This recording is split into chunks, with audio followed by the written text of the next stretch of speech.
अगर आप इस कहानी के पिछले भाग को सुनना चाहते हैं तो उसका लिंक मैं आपको डिस्क्रिप्शन बॉक्स में दे दूंगी और साथ में कमेंट बॉक्स में पिन भी कर दूंगी, तो आप वहां से भी जाकर देख सकते हैं। कुछ देर में मौली आई और सोफे की तरफ जाने लगी तो कबीर उसे देखते हुए बोला, बीबी के फर्ज सिर्फ दूसरों के सामने ही दिखाना है, तो कल से हकीकत बताकर आगे बढ़ जाओ।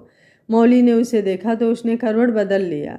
मौली कुछ देर तक उसकी तरफ देखती रही और कुछ सोचकर बेड पर आकर एक साइड लेट गई। कबीर अब उठते हुए बोला, मजबूरी में किसी भी रिश्ते को निभाने की कोई ज़रूरत नहीं है। मौली भी अब उठकर उसे देखते हुए बोली, किसने कहा कि मैं मजबूरी में निभा रही हूँ? कबीर आश्चर्य से उसे देखते हुए बोला, मतलब? मौली बोली, मतलब ये कि आप हर चीज़ को अपने हिसाब से क्यों इधर उधर तोड़ मरोड़ कर पेश करते हैं और बिना सामने वाले को समझे अपनी धारणा भी बना लेते हैं। कबीर बोला, जो जैसा होता है मैं वैसा ही धारणा बनाता हूँ, कोई गलत नहीं बनाता। मौली बोली, वो आपकी सोच है। कबीर बोला, ठीक है तो जाओ, यहाँ क्या कर रही हो? मौली बोली, ये बेड मेरी भी है, इसलिए आज से मैं यहीं सोने वाली हूँ। आपको यहाँ सोने में प्रॉब्लम है तो आप जा सकते हैं। कबीर ने घूर कर उसे देखा तो मौली लेटते हुए बोली, घूर कर किसी और को डराना मुझे नहीं, तो सो जाइए और लाइट भी बंद कर दीजिए, मुझे नींद आ रही है। कबीर बोला, लेकिन मुझे नींद नहीं आ रही है, इसलिए लाइट बंद नहीं होगी। मौली बोली, ये क्या बात हुई? आपको नहीं आ रही लेकिन मुझे तो आ रही है ना, तो लाइट बंद कीजिए। कबीर अब मैगजीन खोल कर बैठ गया और बिना मतलब का पढ़ने का एक्टिंग करने लगा। मौली को गुस्सा तो बहुत आ रहा था लेकिन वो खुद को शांत करते हुए आंखें बंद करके लेटी हुई थी। जब काफ़ी टाइम हो गया और कबीर ने लाइट बंद नहीं किया तो मौली खींचकर उठते हुए बोली, ये क्या बदतमीजी है, आप लाइट क्यों नहीं बंद कर रहे हैं? बोलते बोलते रुक गई क्योंकि कबीर वैसे ही सो चुका था। मौली ने अब उसके साइड आकर लाइट बंद किया और मैगजीन रख कर उसके सर के नीचे पिलो लगाकर एक साइड आकर सो गई। कुछ देर बाद इसके कमर पर किसी के हाथ के स्पर्श से वो जल्दी से उठकर देखने लगी तो कबीर नींद में ही उसे पकड़कर सो रहा था। मौली धीरे से उसका हाथ हटाकर एक साइड किया और थोड़ा दूर खिसक कर सो गई। सुबह जब मौली की आंख खुली तो कबीर के सीने से चिपकी हुई थी, तो डर और घबराहट से वो अब जल्दी उससे दूर होने लगी तो कबीर ने उसे खींचकर अपने और करीब कर लिया। मौली उसका हाथ हटाते हुए बोली, मुझे पता है आप जाग रहे हैं, तो अपना ये हथौड़ा जैसा हाथ मुझसे दूर कीजिए। कबीर आंखें खोलकर उसे अपनी तरफ खींचते हुए बोला, चलो गुड मॉर्निंग बोलो, तभी छोड़ने वाला हूँ, नहीं तो भूल जाओ। मौली बोली, गुड मॉर्निंग। कबीर बोला, यार बीबी होकर ऐसे रूखा सूखा गुड मॉर्निंग कौन विश करता है? चलो कोई बात नहीं, आज मैं कर देता हूँ, कल से तुम कर लेना। बोल उसके चेहरे की तरफ बढ़ता उसके पहले ही मौली बीच में हाथ लगाकर जल्दी से उठते हुए बोली, इसकी कोई ज़रूरत नहीं है। लेकिन वो उठकर उससे दूर जा पाती उससे पहले ही कबीर ने उसका हाथ पकड़कर जल्दी से अपने ऊपर खींच लिया। मौली अब फिर से उसके ऊपर आकर गिरी तो कबीर उसे बेड पर गिराते हुए बोला, बेड पर सोना तुम्हारी मर्जी, मेरे साथ रहना भी तुम्हारी मर्जी, तो अब थोड़ा मुझे भी तो तुम्हारी मर्जी का ध्यान रखना होगा ना बीबी। मौली अभी कुछ रिएक्ट करती उससे पहले ही कबीर ने उसके होठों को लॉक कर दिया। मौली उसे धक्का देना चाहती थी लेकिन मजबूर थी क्योंकि उसके हाथ कबीर ने मजबूती से पकड़ रखे थे। कुछ देर बाद कबीर बोला, आज से आदत डाल लो, हर सुबह मैं गुड मॉर्निंग तुम्हें ऐसे ही विश करूँगा अगर तुम बेड पर मेरे साथ सोई तो, इसलिए आगे जो भी करना सोच समझ कर करना, बोलकर वॉशरूम में चला गया। और कुछ देर बाद तैयार होकर बिना किसी तरफ देखे बाहर आकर डाइनिंग टेबल पर बैठते हुए बोला, दादी मैं क्या सोच रहा था, आप सब लोग कुछ दिनों के लिए कहीं घूम आओ, काफ़ी दिन से घर पर बोर हो रहे होंगे। दादी बोली, चुप करिए, कोई उम्र है मेरी घूमने की, और घूमना है तो तुम और बहू जाओ घूम आओ और मुझे एक परपोता दे दो, मैं उसके साथ ही खुश रहूँगी। कबीर बिना उन्हें देखे बोला, इसकी शिकायत आप अपने बहू से कीजिए, उसे इस समय बच्चा नहीं चाहिए। मौली रूम से बाहर निकल रही थी, उसकी बातें सुनकर वो वहीं रुक गई। दादी बोली, क्या कहा तुमने उसे? कबीर बीच में उसे रोकते हुए बोला, दादी मैं क्या बोलूँगा उसे, आप जब देखो तब मुझे ही गलत समझते हो। मोनिका नाश्ता उसके प्लेट में डालते हुए बोली, भाई आप ना भाभी को स्विट्जरलैंड ले जाओ, उसके बाद देखना भाभी आपकी हर बात मान जाएंगी। कबीर बोला, वो सब छोड़ो, चाची माँ कहाँ हैं? रोहिणी जी किचन से आते हुए बोली, क्या हुआ बेटा, बस आ रही हूँ। कबीर उन्हें देखते हुए बोला, मोनिका कल तैयार रहना, तुझे देखने लड़के वाले आ रहे हैं, बाकी तो तुझे कोई पसंद हो तो बता दो, मैं बात कर लूँगा उससे। रोहिणी जी बोली, लेकिन कबीर बोला, चाची माँ आपको भरोसा नहीं है मुझ पर? रोहिणी जी बोली, खुद से ज़्यादा भगवान से ज़्यादा भरोसा है तुझ पर। फिर उसके गाल पर हाथ रख कर बोली, बुला ले, सारी तैयारी कर लूँगी मैं, और बहू कहाँ है, उसकी तबीयत तो ठीक है ना? कबीर बोला, ये बात आप अपनी बहू से पूछ लीजिए। मौली बाहर उनके पास आते हुए बोली, मैं ठीक हूँ चाची माँ, बस आने में थोड़ा लेट हो गया, सॉरी। दादी बोली, बहू मैं तुझसे बहुत नाराज़ हूँ। मौली समझते हुए भी अनजान बनकर बोली, क्यों दादी, मैंने ऐसा क्या किया जो आप नाराज़ हैं? कबीर बोला, मेरा हो गया, मैं शाम को मिलता हूँ। दादी बोली, रुक ना, कम से कम नाश्ता तो अच्छे से करके जा। कबीर बोला, मेरा हो गया दादी, आप आराम से नाश्ता करो, मेरी एक इम्पॉर्टेंट मीटिंग है, बोलकर उठ गया। मौली ने उसकी तरफ देखा, लेकिन उसने मौली की तरफ एक बार भी नहीं देखा और बाहर निकल गया। रोहिणी जी मौली को बैठने को बोली तो वो भी डाइनिंग टेबल पर चुपचाप बैठ गई। दादी उसे देखते हुए बोली, बहू मुझे परपोता कब मिलने वाला है, या फिर मेरे मरने के बाद? रोहिणी जी बिना उनकी बात सुने किसी काम से किचन में चली गईं। मौली बोली, दादी वो आप नाश्ता कीजिए ना, देखिए आज चाची माँ ने कितना अच्छा नाश्ता बनाया है। दादी बोली, मेरे चेहरे पर झुर्रियाँ धूप में नहीं आई है बहू, इसलिए साफ साफ पूछ रही हूँ, तुम दोनों के बीच सब ठीक तो है ना, कहीं कोई प्रॉब्लम तो नहीं? मौली बोली, जी जी दादी जी, सब ठीक है। मोनिका का कॉल आ गया तो वो अपने रूम में चली गई। अब डाइनिंग टेबल पर सिर्फ दादी और मौली थे। दादी उसे लगातार देखे जा रही थी, फिर उसे देखते हुए बोली, जब से मैं यहाँ आई हूँ मुझे एक दिन भी ऐसा नहीं लगा कि तुम दोनों नॉर्मल बिहेव कर रहे हो, तो अब साफ साफ बताओ बात क्या है? क्या कबीर ने तुम्हारे साथ कोई ज़बरदस्ती किया है या फिर कुछ और? क्या तुम उसके साथ खुश नहीं हो? मौली नज़रें चुराते हुए बोली, नहीं नहीं दादी, ऐसी कोई बात नहीं है, सब सब ठीक तो है। दादी उसके हाथ को अपने हाथ में लेकर बोली, बेटा मेरी बातों का गलत मतलब मत निकालना, मैं जानती हूँ मेरा पोता थोड़ा नहीं बहुत ही अड़ियल टाइप का है, इसलिए पूछ रही हूँ, सब ठीक तो है ना? मौली ने उनकी तरफ देखा तो आंखें भर आई। दादी बोली, मुझे लगा ही था कि उस नालायक ने ज़रूर कुछ किया होगा, चलो मेरे रूम में। मौली जल्दी जल्दी पलके झपकाते हुए बोली, नहीं नहीं दादी, सब ठीक है। दादी उसे डांटते हुए बोली, मैंने बोला ना चलो, तो मौली उनके साथ उनके रूम में चली गई। दादी बेड पर बैठते हुए बोली, बैठो, मैं तुम्हारे सर में आज तेल लगा देती हूँ। तो मौली उनके पैरों के पास बैठ गई। दादी उसके सर में तेल लगाकर अपने बारे में बताने लगी और मौली बस उनकी बातों को सुनने लगी। बीच बीच में हाँ भी बोले जा रही थी। कुछ देर बाद दादी उसे अपने सामने बैठाते हुए बोली, अब बताओ क्या बात है? मौली नज़रें चुराते हुए इधर उधर देखने लगी। दादी उसका हाथ पकड़कर, मतलब मुझे तुम अपना नहीं समझती है ना? मौली बोली, नहीं नहीं दादी, ऐसी कोई बात नहीं है और हम दोनों के बीच सब सब नॉर्मल है। दादी बोली, ठीक है, तो फिर मुझे 1 साल के अंदर तुम दोनों का बेटा या बेटी मेरे सामने चाहिए। मौली उनकी बात सुनकर हड़बड़ा कर उठ गई। दादी बोली, क्या हुआ? ऐसा कौन सा मैंने तुम दोनों से कोई पहाड़ मांग दिया है जो नहीं दे सकते? अरे अब मुझे भी तो कुछ चाहिए खेलने के लिए, अगर तुम दोनों नहीं दे सकते तो मैं अब यहाँ नहीं रहूँगी। मौली बोली, दादी ये कौन सी जिद है, और ये कोई फल है जो मैं आपको तोड़ कर दे दूँ? दादी बोली, तो मैंने कब बोला फल है, और अगर तुम दोनों ट्राई करो तो 1 साल का मौका दिया है मैंने। मौली बोली, दादी आप कुछ और मांग लीजिए, ये नहीं दे सकती मैं। दादी बोली, क्यों नहीं दे सकती? मौली बोली, क्योंकि हमारे बीच बोलते बोलते रुक गई।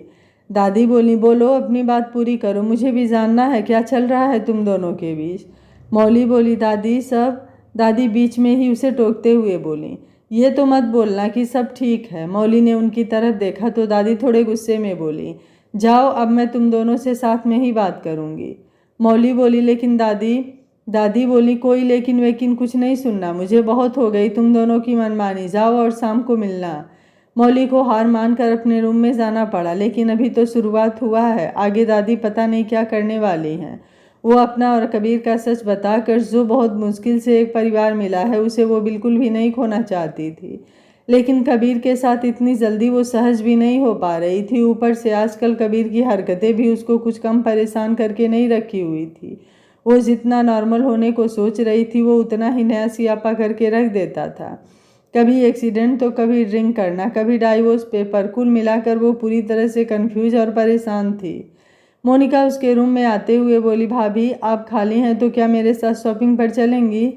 मौली ने उसकी बात ही नहीं सुनी तो मोनिका उसको हिलाते हुए बोली, भाभी कहाँ खोई हैं? मौली बोली, हाँ हाँ बोलो क्या हुआ? मोनिका बोली, कहाँ खोई हैं? कबीर भाई की इतनी याद आ रही है तो आप दोनों कहीं घूम आओ। मौली बोली, नहीं ऐसी कोई बात नहीं है, बोलो क्या हुआ, कोई काम था? मोनिका बोली, हाँ भाभी वो मुझे शॉपिंग पर जाना है तो आप भी चलेंगी? प्लीज़ प्लीज़ ना। मौली बोली ठीक है, तुम तैयार हो जाओ, फिर चलते हैं। मोनिका उसे हक करते हुए थैंक यू बोलकर बाहर चली गई। मौली अपना सर झटक कर बाथरूम में। रात को आज कबीर जल्दी घर आ गया। हॉल में कोई नहीं दिखा तो अपने रूम में आया, लेकिन उसके रूम में भी कोई नहीं था तो कपड़े चेंज करते हुए सोचने लगा, आखिर सब हैं कहाँ, कहीं दादी के पास तो नहीं। तब तक दरवाज़ा खुला तो मौली बिना देखे अंदर आ गई, लेकिन जैसे ही सामने देखा तो जल्दी से पीछे घूमते हुए बोली, ये क्या बदतमीज़ी है, आप शॉर्ट्स में क्या कर रहे हैं। कबीर उसके पास आकर पीछे से उसके पेट पर अपनी उंगलियां लगाते हुए उसके गर्दन के पास आकर बोला, तो तुम्हें मुझे ऐसे देखकर शर्म क्यों आ रही है, लेकिन क्यों, और वैसे भी हम हस्बैंड वाइफ हैं तो ये तो नॉर्मल है, और अगर तुम ये सब नहीं चाहती तो डाइवोर्स पेपर पर साइन करो और सब कुछ खत्म कर दो। मौली को उसकी गर्म सांसें बेचैन कर रही थी, ऊपर से वो पूरा धड़ खाली था। कबीर उसे अपनी तरफ घुमाते हुए बोला, मतलब तुम तैयार हो इस रिश्ते के लिए, है ना। मौली ने बड़ी मुश्किल से उसकी तरफ देखा तो कबीर उसके चेहरे पर उंगली चलाते हुए बोला, सोच समझ कर बोलना, जो भी बोलना होगा। मौली ने उसे धक्का देना चाहा, लेकिन कबीर एक इंच भी नहीं हिला। मौली बोली, मैं दादी से बता दे रही हूँ हमारे रिश्ते की सच्चाई। कबीर बोला, सोचना भी मत, उन्हें मैं अपने हिसाब से हैंडल कर लूँगा। और उसे छोड़ते हुए बोला, साइन करो और कल सुबह होने से पहले निकल जाना, तुम्हें एलिमनी मिल जाएगी। मौली गुस्से में बोली, क्या बोला आपने, एलिमनी देंगे मुझे, समझते क्या है अपने आप को, कोई तोप है कि जब मर्जी ज़बरदस्ती शादी किया और जब मर्जी डाइवोर्स, और अगर कोई ना देना चाहे तो उसके लिए भी ज़बरदस्ती करो। कबीर उसका कंधा पकड़कर थोड़ा शांत होकर बोला, लेकिन यही तो तुम चाहती थी ना, तो वही तो कर रहा हूँ, तो तुम्हें अब क्या प्रॉब्लम है। मौली कुछ नहीं बोली तो कबीर पास में पड़ा वास उठाकर फेंकते हुए बोला, चाहती क्या हो तुम। मौली डर कर 2 कदम पीछे हो गई तो कबीर उसे देखते हुए गुस्से में वॉशरूम चला गया। आवाज़ सुनकर रोहिणी जी, मोनिका, दादी सब लोग उसके कमरे में आते हैं। रोहिणी जी मौली को देखते हुए बोली, क्या हुआ बेटा, सब ठीक तो है ना, क्या क्या गिरा। मौली खुद को नॉर्मल करते हुए बोली, सब ठीक है चाची माँ, वो मेरे हाथ से लगकर ये वास गिर गया। दादी उसके चेहरे को देखते हुए बोली, कबीर कहाँ है। मौली बोली, वो अंदर वॉशरूम में है। रोहिणी जी बोली, ठीक है, तुम भी जल्दी चेंज करके आओ, तब तक मैं खाना लगाती हूँ, बोलकर सब बाहर चले गए। मौली बैठती उसके पहले ही कबीर टी शर्ट और ट्राउज़र में बाहर आया, कितना हैंडसम लग रहा था। मौली को जल्दी से ध्यान आया, कबीर आगे पैर बढ़ाता उसके पहले मौली ने उसका हाथ पकड़कर खींच लिया। इसके लिए कबीर बिल्कुल भी तैयार नहीं था और दोनों बेड पर वैसे ही गिर गए। मौली नीचे थी, कबीर उसके पास था। कुछ देर बाद मौली आंखें खोल उसे देखते हुए बोली, वो कांच पर आपका पैर पड़ जाता तो चोट लग जाती, इसलिए हटिए मैं उसे साफ कर देती हूँ। कबीर उसकी आंखों में देखते हुए बोला, इतनी चिंता का कारण। मौली उसे धक्का देकर उठ गई और जाने लगी कि कबीर उसका हाथ पकड़कर अपने पास खींचते हुए बोला, एक बार बोल कर तो देखो, रहना चाहती हो मेरे साथ, उसके बाद देखना इस जहाँ की सारी खुशियाँ तुम्हारे कदमों में होंगी। मौली उसे देख रही थी और कबीर उसके जवाब का इंतज़ार कर रहा था।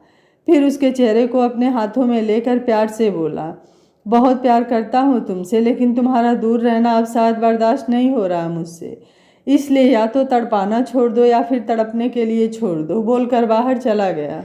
मौली कुछ देर तक उसके बारे में और उसकी बातों के बारे में सोचती रही। सही तो बोल रहा है कबीर, ना तो उससे दूर जा रही है और ना ही उसके पास आना चाहती थी, तो आखिर कब तक वो भी इंतज़ार करेगा, और अभी तक उसका कुछ भी क्लियर नहीं है। आखिर वो चाहती क्या है, क्या वो कबीर से दूर जाकर रह पाएगी। अब तो जैसे आदत हो चुकी है उसकी कि जब तक 4 बात ना बोल ले उसका दिन पूरा ही नहीं होता, और अब तो 6 महीने ख़त्म होने में 10 दिन और बचे हैं। यही सब सोचते हुए उसे काफ़ी टाइम हो गया और वो बाहर नहीं आई तो मोनिका उसके रूम में आते हुए बोली, भाभी आपको दादी बुला रही हैं। उसकी बातों से मौली का ध्यान टूटा तो ध्यान आया, कहीं दादी फिर से तो सुबह वाली बात। मोनिका बोली, भाभी क्या सोच रही हैं आप। मौली सर झटकते हुए बोली, चलो बस आ रही हूँ। तो मोनिका वापस चली गई। मौली कुछ देर में चेंज करके बाहर आई और नौकर जाकर कांच साफ कर दिए। मौली अब बिना किसी की तरफ देखे डाइनिंग टेबल पर बैठकर खाना खाने लगी। दादी मौली को देखते हुए बोली, कबीर मुझे तुम दोनों से कुछ बात करनी है। मौली ने उनकी तरफ देखा तो दादी नजरें खाने पर करते हुए बोली, उम्मीद है बहू ने बता दिया होगा मैं किस बारे में बात करने वाली हूँ, और अगर तुम दोनों ने मेरी बात नहीं मानी तो मैं कल ही हरिद्वार चली जाती हूँ। कबीर बोला, दादी आप ये क्या बोल रही हैं, और जाना ही है तो अच्छी जगह जाइए, घूम फिर के आइए, हरिद्वार जाकर क्या करेंगी। दादी बोली, कबीर तुझे मेरी बातें मजाक लग रही है। कबीर खाते हुए बोला, जब आपकी बहू ने कुछ बताया ही नहीं तो मजाक ही लगेगा ना। रोहिणी जी बोली, माँ खाना तो खा लेने दीजिए, फिर आराम से बात कर लीजिएगा, दोनों कहीं भागे थोड़ी जा रहे हैं। मोनिका बोली, ओके मेरा हो गया, आप लोग आराम से खाइए, बोलकर अपने रूम में चली गई। मौली की हालत खराब की दादी आगे क्या बोलने वाली हैं और कबीर वो क्या बोलेगा। दादी दोनों को बारी बारी से देखते हुए बोली, ठीक है खाना खाकर मेरे रूम में आ जाना, बोलकर अपने रूम में चली गई। कबीर ने मौली को देखकर आंखों ही आंखों में सवाल किया तो मौली उसे घूरते हुए गुस्से में बोली, सुबह जो रायता फैलाया है वही समेटने को बोल रही हैं। कबीर कंफ्यूज्ड सा बोला, रायता। रोहिणी जी दोनों को इतना साइलेंस होकर बातें करती देखी तो बोली, मेरा हो गया, तुम दोनों आराम से खाओ। मौली या कबीर कुछ बोलते उसके पहले ही वो अपने रूम की तरफ जा चुकी थी। कबीर एक नज़र रोहिणी जी को देखा, फिर मौली को देखते हुए बोला, क्या बोला दादी ने। मौली उठते हुए बोली, पोता या पोती चाहिए, उन्हें ला कर दे दीजिए, मुझे कुछ मत बोलिए। कबीर बोला, वाट यार मैं कहाँ से। मौली उसे देखकर बोली, ये तो सुबह बोलने से पहले सोचना चाहिए था आपको, और सारा इल्ज़ाम मेरे पर लगा दिया। कबीर जल्दी से उसका हाथ पकड़कर अपनी गोद में बिठाते हुए प्यार से बोला, बीबी तुम्हें नहीं लग रहा कि हमें दादी की बातों के बारे में सोचना चाहिए। मौली उसके गोद से उठते हुए बोली, नहीं बिल्कुल नहीं। लेकिन कबीर वापस से उसकी कमर पकड़कर अपनी तरफ घुमाते हुए बोला, सच में अगर यही बात है तो मेरी आंखों में देखकर बोलो कि तुम्हें और अभी कितना टाइम लोगी। मौली बोली, वो मुझे। कबीर बोला, सुन रहा हूँ मैं, बोलो। और उसे उठाकर अपने रूम में जाते हुए सुभाष को कुछ इशारा किया तो वो दादी के रूम में चला गया। कबीर रूम का दरवाज़ा बंद करते हुए बोला, बोलो क्या मुझे। मौली को आज उसकी आंखों में अजीब सी खिंचावट महसूस हो रहा था जिससे उसे कुछ समझ नहीं आ रहा था। क्या बोले, इतने दिन से कबीर के आसपास रहने की जैसे उसे आदत हो चुकी थी, फिर एक डर अभी भी कायम था जिसे वो चाहकर भी दूर नहीं कर पा रही थी। कबीर उसे बेड पर उतारते हुए बोला, बोलो सुन रहा हूँ मैं, क्या सोच रही हो, नहीं रहना है साथ में। मौली ने आंखें बंद कर लिया और जैसे ही करवट लेने को हुई कबीर उसके चेहरे को पकड़कर सामने करते हुए बोला, एक सवाल और पूछना था, क्या अभी भी यकीन नहीं है तुम्हें मुझ पर। मौली उसे देखते हुए बोली, पता नहीं, कुछ समझ नहीं आ रहा। कबीर बोला, ठीक है आराम करो, और जैसे ही उठने को हुआ मौली ने उसका हाथ पकड़ लिया और कुछ देर तक उसे देखते रही। कबीर के चेहरे पर इस समय अजीब सा भाव था लेकिन उसने भी कुछ नहीं बोला तो मौली उठकर उसके पास आते हुए उसके गले लग कर बोली, लेकिन अब करना चाहती हूँ, ठहरना चाहती हूँ, प्लीज़ हेल्प मी। कबीर ने सुना तो कुछ राहत हुई और कुछ देर बाद उसे खुद से दूर करते हुए बोला, कहीं घूमने चलें अगर तुम चाहो तो। मौली बोली, ठीक है। कबीर बोला, आराम करो। मौली उसे देखते हुए बोली, आप कहाँ जा रहे हैं।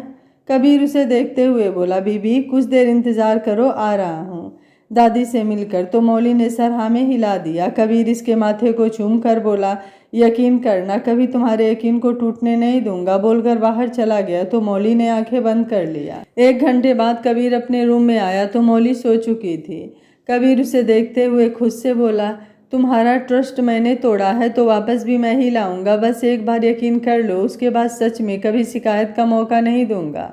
बोलते हुए उसके पास आया और उसके बालों को साइड करते हुए उसके गाल पर किस करके बोला, गुड नाइट जान, और लेट कर आंखें बंद कर ली। सुबह मौली कबीर के उठने से पहले ही उठ गई और रोहिणी जी के साथ किचन में हेल्प करवाने लगी क्योंकि आज मोनिका को देखने वाले आ रहे थे। दादी भी हाल में बैठकर टीवी देख रही थी और अभी तक 3 कप चाय पी चुकी थी और चौथा मांग रही थी, लेकिन मौली ने साफ साफ मना कर दिया था कि अब और चाय नहीं मिलेगा। कुछ देर में कबीर आकर बाहर दादी के पास बैठते हुए बोला, मौली कॉफ़ी। दादी ने सुना तो ध्यान से उसकी तरफ देखने लगी। कबीर बोला, क्या हुआ दादी, आप ऐसे क्यों देख रही हैं। दादी बोली, कुछ नहीं, और काफ़ी के साथ बोल देना मेरे लिए चाय भी कोई ला दे तो बड़ी मेहरबानी होगी। कबीर बोला, अभी आपको चाय भी नहीं मिला। मौली काफ़ी लेकर कबीर को पकड़ाते हुए बोली, 3 कप चाय खत्म करके चौथा मांग रही हैं तो आप खुद बनाकर पिला दीजिए, और कुछ होगा तो उसके जिम्मेदार भी आप खुद होंगे। कबीर अब मुस्कुराते हुए काफ़ी के साथ साथ उसके हाथ की उंगली भी पकड़ लेता है। उसके ऐसे पकड़ने से मौली का पूरा शरीर झन्ना गया तो वो जल्दी से अपना हाथ छुड़ाते हुए बोली, मैं आती हूँ बोलकर किचन में चली गई। कबीर अब आराम से मुस्कुराते हुए काफ़ी पीने लग गया, लेकिन उसका दिल और दिमाग तो जैसे किचन के दरवाजे पर ही अटक गया था। दादी कब से उसे देख रही थी। जब काफ़ी देर से देख देख कर थक गई तो उसे देखते हुए बोली, बेटा एक काम कर, तू भी चला जा और जब जा ही रहा है तो मेरे लिए चाय भी बना देना, समझा। कबीर अब हड़बड़ा कर उन्हें देखते हुए बोला, दादी ऐसा कुछ नहीं है। दादी बोली, अरे नहीं, मैंने कहाँ कुछ कहा, लेकिन तू ना बहू से बोल दे, वो ऐसे मेरे ऊपर प्रतिबंध न लगाया करे। कबीर सामने देखते हुए बोला, सुभाष। सुभाष जल्दी से बाहर उसके सामने सर झुका कर बोला, जी जी सर। कबीर दादी की तरफ देखते हुए बोला, आज के बाद दादी को घर के अंदर या बाहर कोई भी इंसान चाय नहीं देगा, समझे। आज से और अभी से इनकी चाय, कॉफ़ी, चॉकलेट, शेक सब बंद। आज से सिर्फ हेल्दी और हाइजीनिक खाना ही खाएंगी और इसमें मुझे कोई लापरवाही नहीं चाहिए। दादी उसे घूरते हुए बोली, कबीर ये क्या बोल रहा है तू अपने दादी के ऊपर ऐसे अत्याचार करेगा। ऐसा तो कभी मेरी सासू माँ ने भी मेरे ऊपर प्रतिबंध नहीं लगाया जब मैं उनके घर गई थी, और आज मेरा खुद का पोता ही मेरे साथ, इससे अच्छा तो। कबीर उठते हुए बोला, ठीक है, अगर आपको परपोता नहीं चाहिए तो कोई बात नहीं, आराम से चाय पीजिए। बोलते हुए अपने रूम में जाने लगा तो दादी सुभाष को बुलाते हुए बोली, सुभाष सुभाष सुभाष। सुभाष उनके सामने आते हुए बोला, जी दादी। दादी उसे देखते हुए बोली, आज के बाद सिर्फ और सिर्फ हेल्दी खाना ही मुझे देना, समझे, अभी बहुत जीना है मुझे। मौली रोहिणी जी की तरफ देखते हुए बोली, ऐसा भी क्या हो गया जो दादी इतना जल्दी पलट गई। रोहिणी जी बोली, बेटा वो तो तुम दादी पोता पर ही छोड़ दो, क्योंकि इनका ये सब हमारे समझ में तो बिल्कुल भी नहीं आएगा। मौली बोली, सच में चाची माँ, आप लोगों के आने से कितनी रौनक हो गई है, नहीं तो ये घर घर नहीं भूतों का डेरा ज़्यादा लगता है। रोहिणी जी मुस्कुराते हुए बोली, इसलिए तो आज के पहले जब भी आते थे हमारा मन भी नहीं लगता था, और कबीर से जब भी बोलते शादी कर लो तो उसके पास कभी टाइम ही नहीं होता था। वो तो न्यूज़ से पता चला उसने शादी कर लिया है, फिर हमें आने से भी रोक रहा था, लेकिन माँ और हम सब ने डिसाइड किया कि अब हम उसकी बिल्कुल भी नहीं सुनेंगे, और देखो आ गए तुमसे मिलने। फिर मौली के सर पर हाथ फेरते हुए बोली, लेकिन बेटा अब तुम जल्दी से मुझे दादी बना दो कि इस घर में बची खुशी रौनक भी लौट आए। मौली बोली, चाची मैं आती हूँ बोलकर बाहर आई, देखा तो दादी सुभाष और सबसे मिलकर कुछ बात कर रही थी। कबीर ने रूम से ही मौली को आवाज़ लगाया तो मौली अपने रूम की तरफ चली गई। कबीर बाथरूम से फिर चिल्लाता, तब तक मौली अंदर आते हुए बोली, क्या हुआ, क्यों चिल्ला रहे हैं आप। कबीर बोला, बीबी सुबह से कुछ ज़्यादा नहीं भाग रही हो मुझसे, अगर मैं अपने पे आ गया ना तो समझ लेना, इसलिए टॉवल दो। मौली उसका टॉवल पकड़ाते हुए बोली, लेकर नहीं जा सकते थे आप, और सुबह से इतना क्यों चिल्ला रहे हैं। कबीर उसका हाथ पकड़कर अंदर खींचते हुए बोला, अब बोलो क्या बोल रही थी। मौली अचानक खींचने से घबरा कर आंखें बंद कर जल्दी जल्दी सांसें लेने लगती है। कबीर उसके चेहरे से बालों को साइड करते हुए बोला, वैसे आज इतना हॉट क्यों लग रही हो। मौली उसे घूरते हुए बोली, ये कुछ ज़्यादा नहीं हो रहा है। कबीर उसके कमर में हाथ डालकर सावधान करते हुए बोला, सच में यू आर वेरी अनरोमांटिक यार। बोलते हुए उसके चेहरे पर झुकने लगा।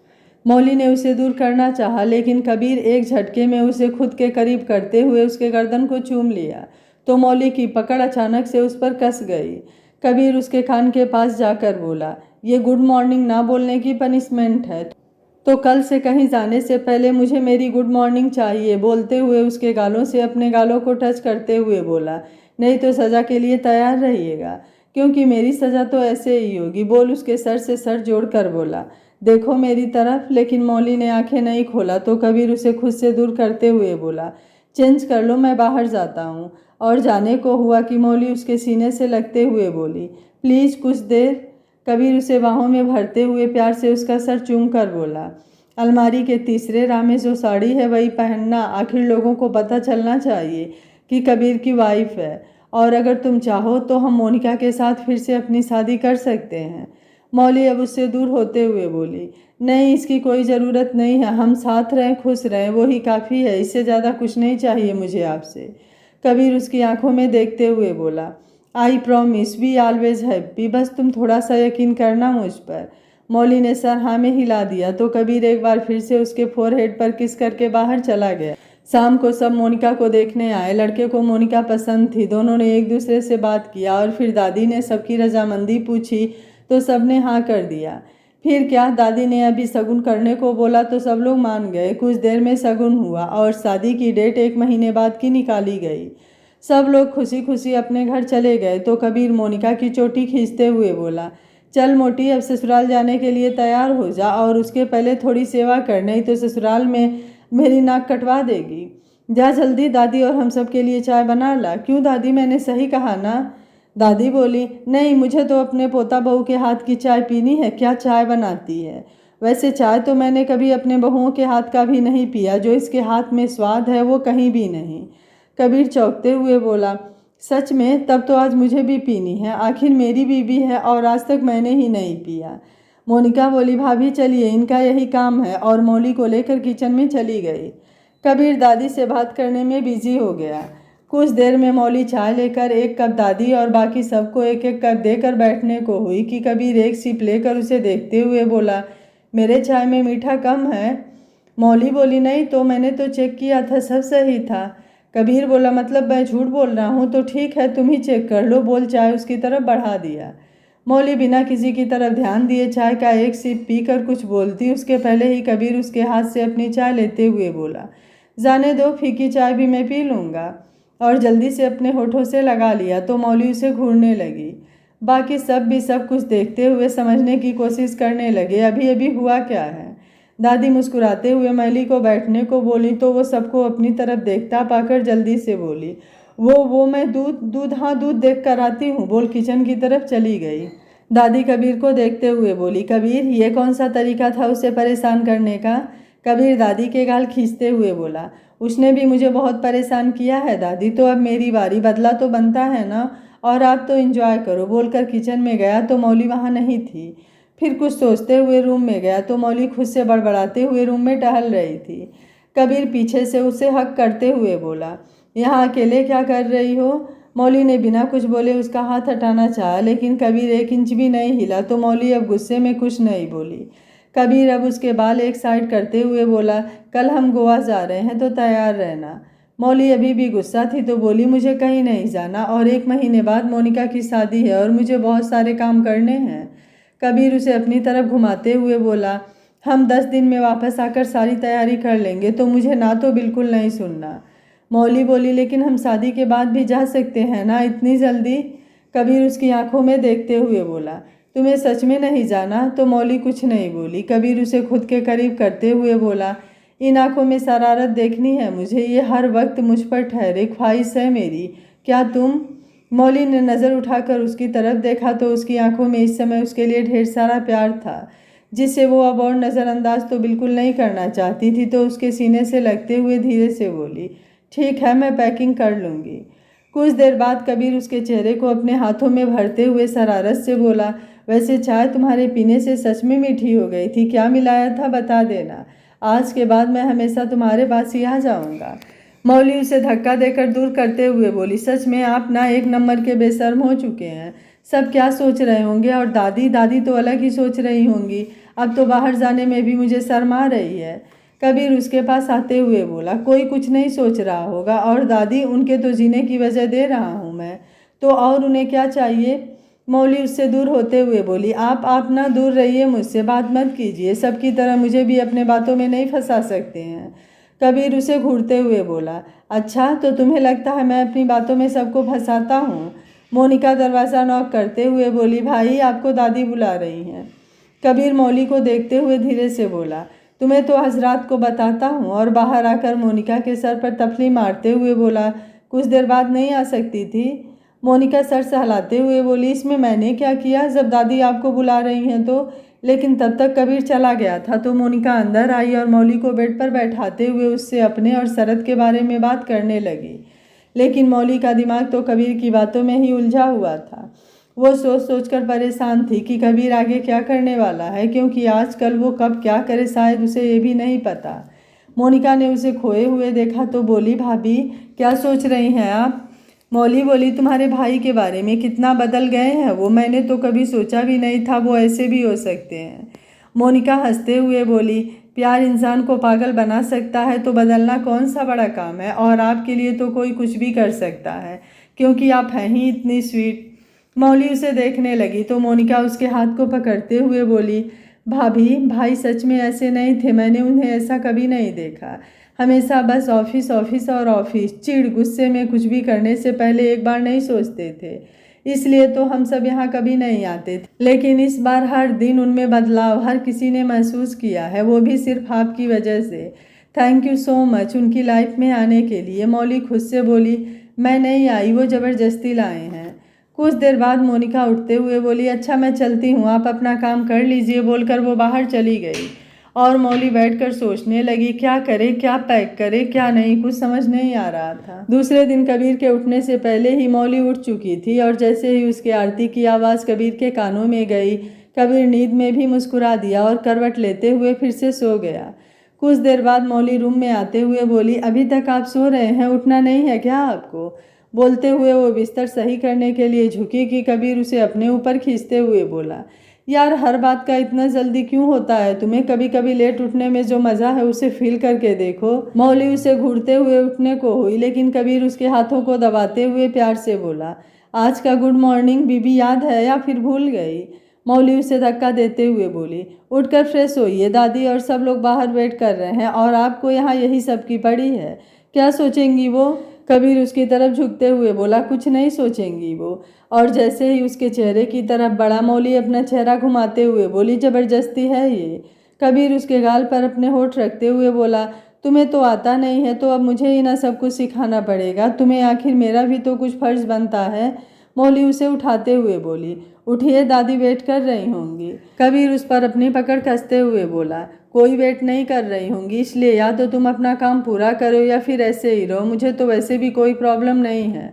मौली ने उसे धक्का देना चाहा, लेकिन कबीर। मौली थक हार कर मुँह बनाते हुए बोली, आप हमेशा अपनी मनमानी क्यों करते हैं? कबीर उसे देखते हुए बोला, क्योंकि तुम नहीं करती, जिस दिन तुम करने लगोगी उस दिन से सच में मैं सब कुछ छोड़ दूंगा। मौली ने महसूस किया कबीर की नज़र एक पल को भी उसके चेहरे से नहीं हट रही थी। वो बस स्माइल करते हुए उसे ही देख रहा था। अब और मौली से बर्दाश्त नहीं हुआ तो उसकी आंखों पर अपने हाथ रखते हुए हल्का सा उसके होठों को छूते हुए बोली, बस अब आप छोड़ दीजिए और खुद भी तैयार हो जाइए ना प्लीज़, नहीं तो बाहर दादी क्या सोचेंगी? कबीर अब उठते हुए बोला, लेकिन कल से ऐसा नहीं चलेगा, सोच लेना। मौली अब जल्दी से उठते हुए सर हाँ में हिलाकर बोली, मैं आपके कपड़े निकाल दे रही हूँ, तब तक आप फ्रेश हो जाइए। बोलकर अलमारी से कपड़े निकालने लगी। कबीर ने पीछे से आकर उसे हक किया तो मौली एकदम से चौंक गई, लेकिन फिर खुद को शांत करते हुए बोली, कुछ चाहिए? कबीर उसके कंधे पर ठोड़ी टिकाते हुए बोला, चलो साथ में नहाते हैं। मौली की आंखें हैरानी से फैल गई। वो कबीर की तरफ घूमते हुए बोली, आपका दिमाग खराब हो गया है क्या, जो कुछ भी बोले जा रहे हैं? कबीर अब हंसते हुए उसका गाल खींच कर बोला, हाउ क्यूट बीबी, क्या एक्सप्रेशन दिया है, मतलब जहर। हाँ, फिर उसके गाल पर किस करके बोला, लेकिन कोई नहीं, मुझे सच में जीना है ये moment, so just wait for one day. और बाथरूम में चला गया। मौली अभी भी उसकी बातें सोच रही थी कि अभी अभी आखिर हुआ क्या। सिर झटक कर उसके कपड़े निकाल कर बाहर रखते हुए बोली, आजकल पता नहीं क्या हुआ है इन्हें, पहले ही ठीक थे, भले ही थोड़ा अकड़ू और बदतमीज़ थे। फिर कुछ सोचते हुए बोली, नहीं वो तो कुछ ज़्यादा ही था, यही ठीक है। शाम को कबीर सबको बाय बोलकर मौली के साथ गोवा के लिए निकल गया। मौली आज पहली बार फ्लाइट में बैठी थी। आज तक उसने इतने दिनों में कभी भी फ्लाइट से जर्नी नहीं किया था। मौली अपने सीट पर बैठते ही आंखें बंद कर ली। कबीर ने उसे देखा तो कुछ सोचते हुए बोला, क्या हुआ बीबी, आंखें बंद क्यों किया है? मौली कुछ नहीं बोली और ना ही आंखें खोली तो कबीर उसका हाथ पकड़कर उसकी तरफ झुकते हुए बोला, आंखें खोलो नहीं तो तुम्हें ऐसे देखकर फिर मुझे कुछ मत बोलना। मौली जल्दी से आंखें खोलकर उसे घूरने लगी तो कबीर हंसते हुए उसका गाल खींचकर बोला, वाह, जब तुम ऐसे एक्सप्रेशन देती हो ना तो सच में मन तो करता है खा जाऊं। मौली हैरान परेशान से उसे देखने लगी, फिर खुद से बोली, ये आदमी सच में आखिर है क्या, और हमेशा इनके दिमाग में यही सब बातें क्यों चलता रहता है? फिर खींचते हुए बोली, कुछ देर शांत नहीं रह सकते हैं आप, दिख नहीं रहा मैं परेशान हूँ? कबीर उसे अपनी तरफ खींचते हुए बोला, वही तो पूछ रहा हूँ, मेरी रहते मेरी जान को किस बात की परेशानी है? मौली हड़बड़ाते हुए बोली, छोड़िए, अगल बगल लोग नहीं दिख रहे हैं क्या आपको? कबीर उसकी तरफ झुकते हुए कान के पास बोला, पहले बोल देती तो हम प्राइवेट जेट से आ जाते, फिर तो कोई प्रॉब्लम भी नहीं होती। कबीर के इतने करीब होने से मौली की तो जैसे सांसें अटकी थी कि कोई उन दोनों को ऐसे देखेगा तो क्या सोचेगा। ऊपर से कबीर बार बार ऐसी हरकतें क्यों कर रहा है? सच में इस आदमी को शर्म नाम की चीज़ ही नहीं है। जब देखो तब कभी भी कहीं भी शुरू हो जाता है। कबीर उसके कान के पास हल्का सा चूम कर दूर होते हुए काफ़ी आर्डर किया तो मौली उसे देखने लगी। कबीर उसे देखते हुए बोला, बस थोड़ी देर और जान, फिर तो मैं पूरा का पूरा तुम्हारा हूँ, आराम से देखना। मौली नज़रें इधर उधर करते हुए बोली, सब आपकी तरह बेशर्म नहीं होते जो कहीं भी शुरू हो जाए। कबीर मुस्कुराते हुए काफ़ी का एक कप उसे पकड़ाते हुए बोला, चलिए, हमें तो आपके मुँह से हर नाम मीठा ही लगता है, आखिर आप हमारी जान जो हैं। वैसे आंखें क्यों बंद किया था? मौली को अब ध्यान आया कि उनकी फ़्लाइट टेक ऑफ कर चुकी है, तो उसने अपना ध्यान कॉफ़ी की तरफ करते हुए धीरे से बोली, कुछ नहीं, वो मैं कुछ सोच रही थी। कबीर मुस्कुराते हुए बोला, तब ठीक है, आते वक्त मुझे ज़्यादा मेहनत नहीं करनी पड़ेगी। मौली उसे देखते हुए बोली, मतलब आपने वो सब जानबूझकर किया? कबीर काफ़ी का सिप लेते हुए बोला, मेरे रहते मेरी जान को किसी भी चीज़ से डरने और घबराने की ज़रूरत नहीं है। मौली अब उसके हाथ को पकड़ते हुए सर कंधे से लगाकर हल्का सा मुस्कुरा दी कि बिना उसके कुछ बोले ही कबीर ने उसके दिल की बात कितनी आसानी से समझ लिया था, और एक वो है जो हमेशा उसे गलत समझती है। कबीर धीरे से बोला, जान, अपना प्यार थोड़ा कुछ देर के लिए संभाल कर रखिए, फिर तो पूरा मौका दिया जाएगा आपको। मौली उसके हाथ को और भी टाइट पकड़ते हुए बोली, जब आप अपनी मनमानी कर सकते हैं तो हम भी आज़ाद हैं। कबीर उसकी बातों से मुस्कुरा दिया और कुछ नहीं बोला। कुछ देर में उनकी फ़्लाइट गोवा लैंड हुई। कबीर मौली का हाथ पकड़े बाहर आया तो उनकी गाड़ी पहले ही मौजूद थी। कबीर मौली को बैठाकर खुद भी बैठकर होटल के लिए निकल गया। यहाँ घर पर दादी सबको परेशान करके रखी हुई थी, कभी कुछ फरमाइश करती तो कभी कुछ। सबको दौड़ा दौड़ा कर हालत ख़राब कर दी थी। रोहिणी जी परेशान होकर हाल में बैठ गई और मोनिका किसी से मिलने बाहर चली गई। कबीर होटल पहुंचा और मौली को फ्रेश होने को बोल फ़ोन पर किसी से बात करने लगा। 5 मिनट बाद मौली बाथरोब पहनकर ही गुस्से से बाहर आई तो कबीर उसे देखते हुए उसके पास आकर बोला, माना आप खूबसूरत हैं, इसका मतलब ये तो बिल्कुल नहीं कि मैं आपको बाथरूम में बाहर लेकर जाऊंगा, और अगर आप नहीं जाना चाहती हैं तो मैं सब कैंसिल कर देता हूँ। मौली उसे घूरते हुए बोली, बकवास बंद कीजिए अपनी, और जो मैंने पैक किया था वो कपड़े कहाँ हैं? और ये मेरे कपड़े तो बिल्कुल नहीं हैं, तो आप ही बता दीजिए मैं क्या पहनूं? कबीर मुस्कुराते हुए उसके पास आकर बोला, वो कपड़े मुझे पसंद नहीं थे, इसलिए मैंने चेंज कर दिया। इसमें भी तो सब कितने सुंदर हैं, आप इसमें से कोई पहन लीजिए। मौली बोली, सच में आपका दिमाग? कबीर उसको पकड़कर खुद के करीब करते हुए बोला, बीबी सोच लीजिए बोलने से पहले, यहाँ से भाग भी नहीं सकती हैं आप। मौली उसे ऐसे देखकर थोड़ा सा अटकते हुए बोली, तो डरती नहीं हूँ मैं आपसे। और वो?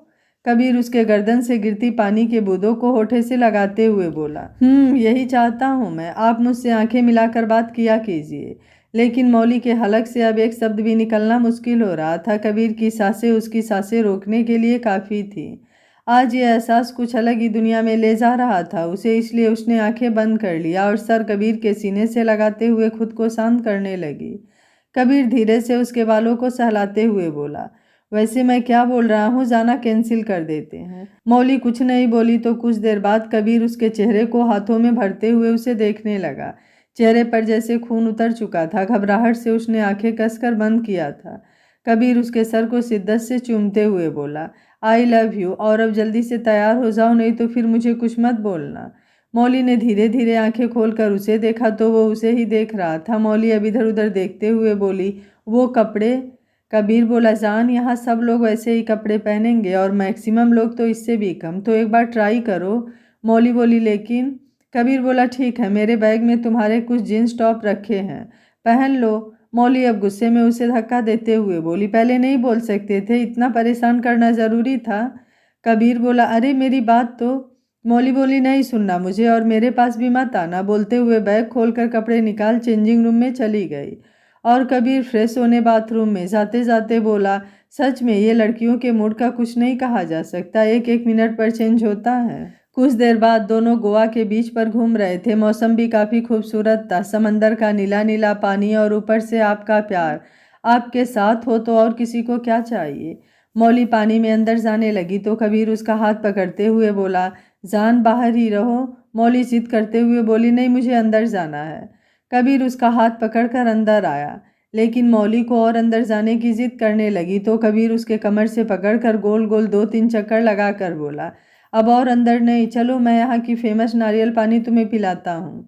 लेकिन मौली को अभी और पानी में मस्ती करनी थी। कबीर उसे अपनी पीठ पर लादते हुए बोला, अब और मस्ती नहीं, नहीं तो बीमार हो जाओगी। मौली बोली, आप ना। कबीर बोला, मैं ना, बोलो सुन रहा हूँ, मैं अपनी तारीफ जानता हूँ। तुम्हें मेरी तारीफ के लिए शब्द ही नहीं मिल रहे होंगे, है ना। मौली उसके गले में बाहें डालकर सर पीठ से लगाते हुए बोली, आई लव यू। कबीर को इसकी जरा सी भी उम्मीद नहीं थी। उसे तो ये सुनकर कोई झटका लगा, तो उसने मौली को तुरंत नीचे उतारते हुए जल्दी से उसकी तरफ घूम कर बोला, क्या बोला, फिर से बोलना तो, कहीं मैंने कुछ गलत तो नहीं सुन लिया। मौली आगे जाते हुए बोली, मैंने तो कुछ बोला ही नहीं, आप आजकल कुछ ज़्यादा ही सुन नहीं रहे हैं। कबीर जल्दी से उसे पीछे से पकड़कर उठाते हुए बोला, मेरे साथ मस्ती, सोच लो कितनी भारी पड़ने वाली है। मौली बोली, वैसे भी मुझे हल्की चीज़ें पसंद नहीं, तो भारी से ही काम चला लूँगी, आप ना अपनी सोचो। कबीर बोला, अच्छा। मौली बोली, जी बिल्कुल। कुछ देर में दोनों मस्ती के बाद थक कर वहीं बैठ गए। अब धीरे धीरे रात भी होने लगी थी, लेकिन चहल पहल और भी ज़्यादा बढ़ चुकी थी। मौली सामने देखते हुए खुद से बोली, थैंक यू भगवान जी, इतनी खुशी देने के लिए, फिर से प्यार और विश्वास पर यकीन करने के लिए। फिर ऊपर देखते हुए बोली, माँ पापा देख रहे हो ना मुझे, आप दोनों, आपकी बेटी आज बहुत खुश है, बहुत से भी ज़्यादा बहुत। मौली और कबीर क्या एक साथ खुश रहेंगे या उनकी खुशियों को किसी की नज़र लग जाएगी? क्या मौली की ज़िंदगी में दुखों के बादल छट चुके हैं? मौली की ज़िंदगी में कौन सा बहुत बड़ा सरप्राइज़ आने वाला है? जानने के लिए देखते रहिए कहानी का अगला और अंतिम भाग। अगर आपको कहानी अच्छी लग रही है तो वीडियो को लाइक, शेयर एंड चैनल को सब्सक्राइब कर लीजिएगा। Thank you for watching. मिलते हैं कहानी के अगले भाग में।